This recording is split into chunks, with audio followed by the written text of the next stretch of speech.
Wag ako iba na lang, sawan ako sa mga buka niyong wala namang laman. Matatamis sa salita, pare naniwala ka naman, o baka marahil merong sobrang may laman.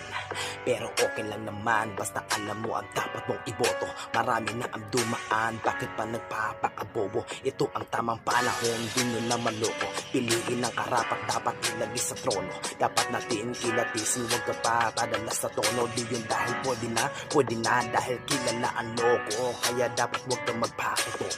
Nakulong na nga, bakit pa tumatakbo?